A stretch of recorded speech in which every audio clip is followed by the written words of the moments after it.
Portland's Jeremy Grant, $34.2 million.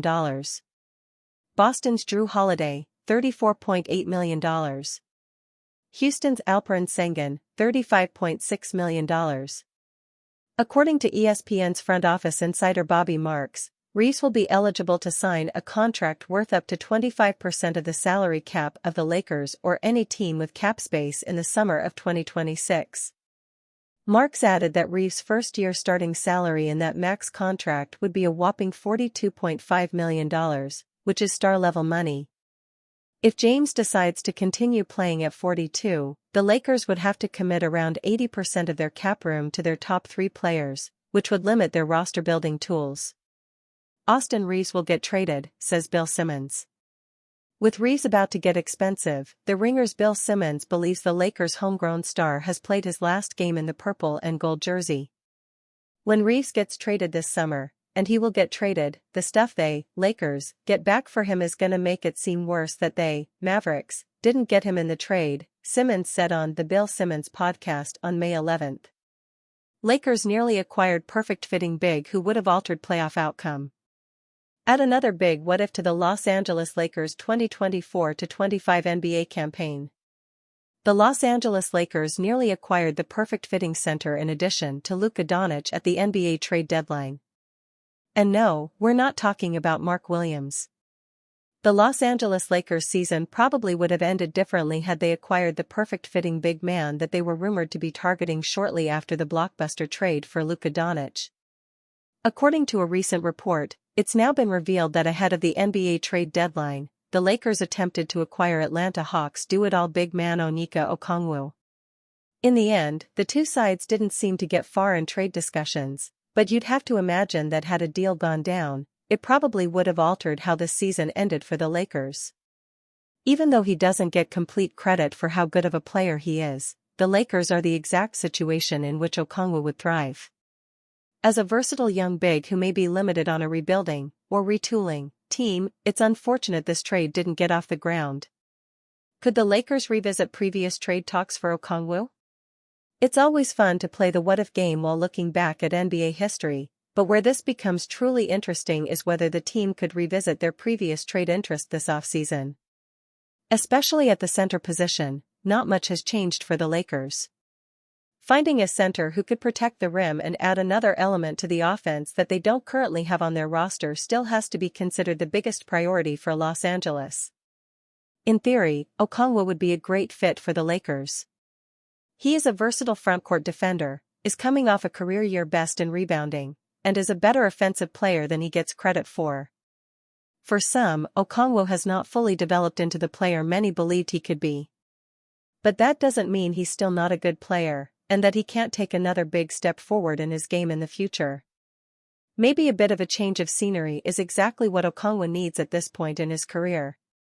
At the very least, it would be interesting to see how Okongwu would operate playing next to two players as talented as Luka and Lebron. Would the Lakers pursue him again? Would the Hawks even be open to trading him at all? Details emerge about Austin Reeves' contract demands. The Los Angeles Lakers have a big problem on their hands right now. They reportedly want to keep Austin Reeves there for the long run, as they should, but they might not be able to afford it. He's in for a big payday in his next contract, and it's hard to believe he's going to pass on that opportunity just to give them a hometown discount. With that in mind, Eric Pincus of Bleacher Report predicted how much money he'd get in his next contract, and it's hard to believe the Lakers will be able to meet his financial aspirations. Reeves is nearly sure to decline his $14.9 million player option for the 2026-27 season to explore unrestricted free agency next summer, seeking a salary in the $30 million starting range. The most he can extend for, $19.5 million, is far short of that number. Any team acquiring him would need behind-the-scenes assurances that he'd re-sign at a prearranged price, although they wouldn't be technically legal or binding, Pincus said. Reeves was the Lakers' third-best player last season, and he stepped up big time when Luka Doncic or LeBron James couldn't play. Even though Doncic's presence might make him somewhat expendable, they showed that they can coexist on the court. Granted, he didn't look good in the playoffs, but he's been one of their best playoff performers for years now,